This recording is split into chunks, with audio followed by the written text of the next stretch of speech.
What's good then, ladies and gentlemen? Hope you're all doing very well. Welcome back to another video here on our channel, the FIFA Analyst. And today we are bringing you who are the best centre-backs on FIFA 22. We're going to let you know exactly who we have used, who we like, and who we think is best for possibly you to get involved, pick up some of these cards should you wish to. What I want you to do, though, is let me know your top 2 centre-backs on FIFA 22. Who have you really enjoyed? Pop that down below in the comment section. If you do enjoy the video as well, leave a like and subscribe to the channel. We stream over on twitch.tv/FIFA Analyst. A link in the description for that if you're interested. Let's go ahead and roll into the video. So, I think the best way for us to do this, seeing as it's a thing on YouTube at the minute, everyone's loving these tier lists, ranking cards. That's what we're going to do. We're going to go through. You see all the centre-backs that we have at the bottom for you, which we're going to go ahead and rank them. So, we've got top tier, good, average, woeful, and an honourable mention. Top tier is this guy has to go into your team should you be able to get him in. They're unbelievable. I would fully recommend them.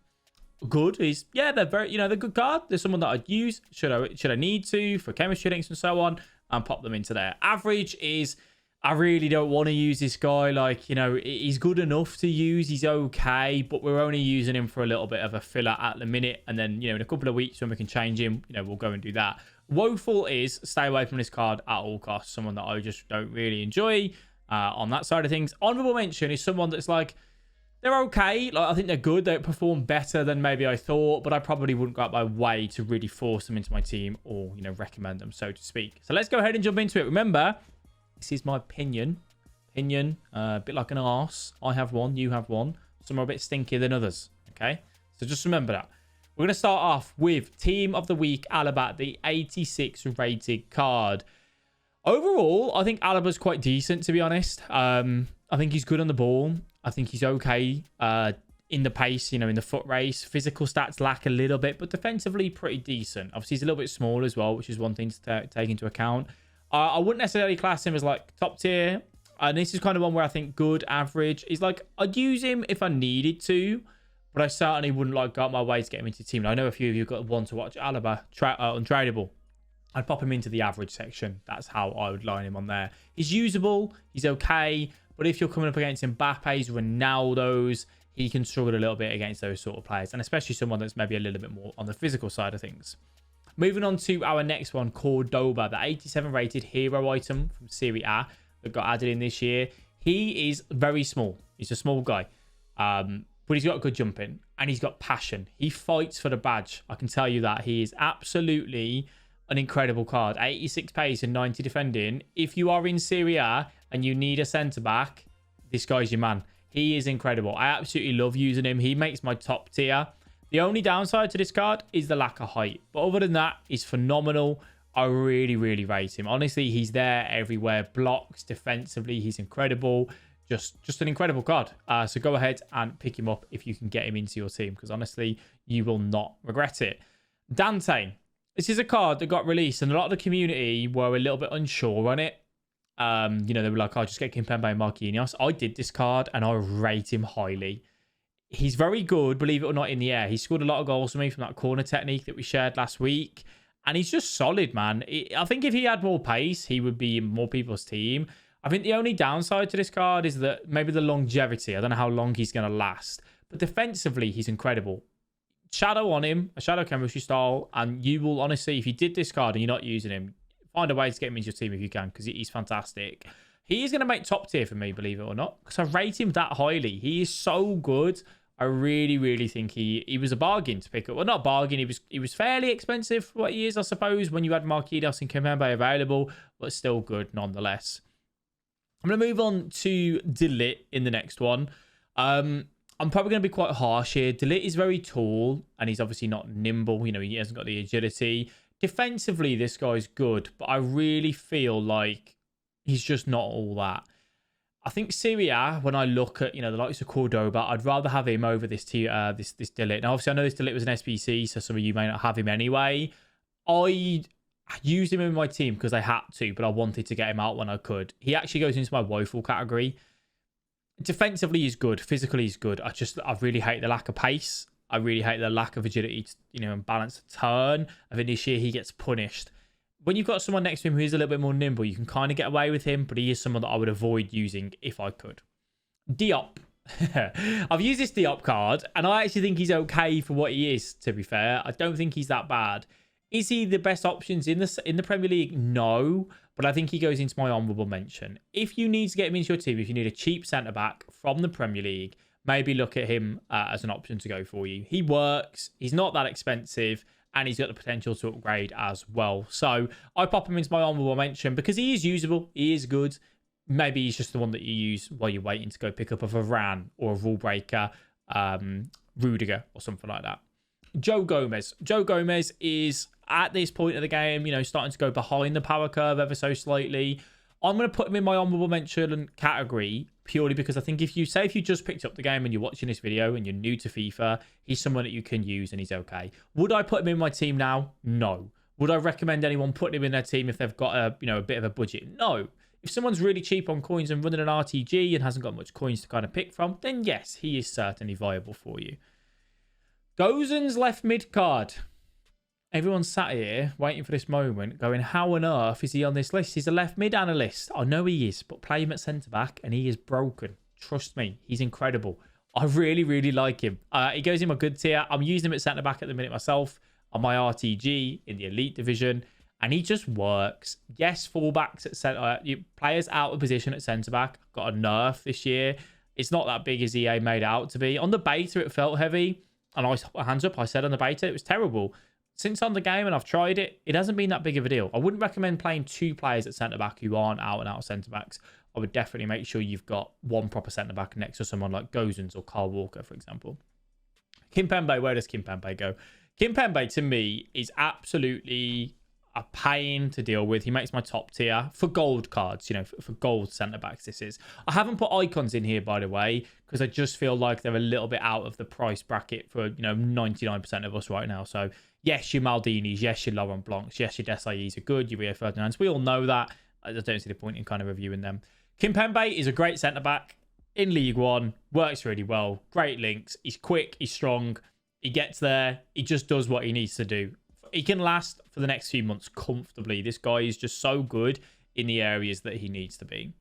Klostermann, I did a play review on this guy recently. You may have seen it.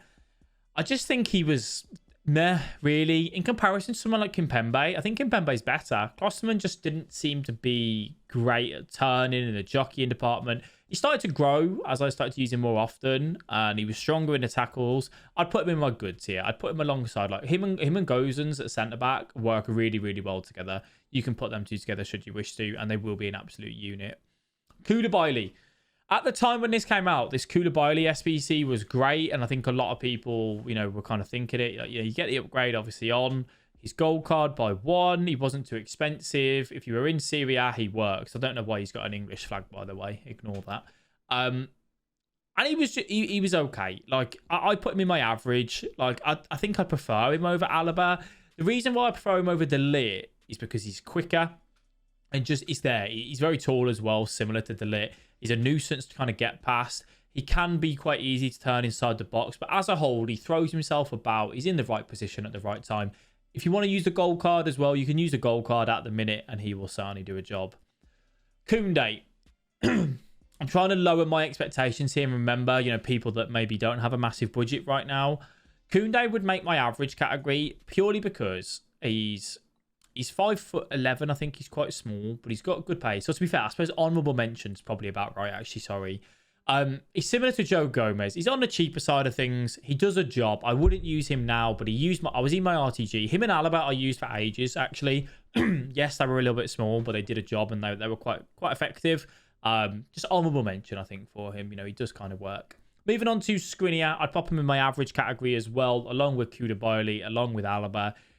He's okay. You know, he's cheap for a centre-back in Serie A. Doesn't cost you a lot of coins. I think he's much better than Gomez, much better than Kounde. The only downside to this card is that maybe he's a little bit of a nuisance to try and link. But he does work, and you can put him into your team right now and still be very effective for a little while. Lacroix. I think this guy's woeful.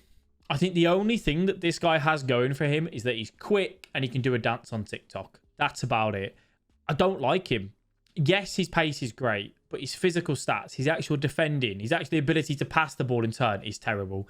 If you were in, obviously, Bundesliga and you're on a cheap budget, yes, I understand, you know, you might have to look at Lacroix. You've obviously got Klostermann. I'd prefer to play in Babu at centre-back than I would do Lacroix. I just really didn't like him. He felt weak. He was out of position. He was just bad for me. I didn't enjoy the card.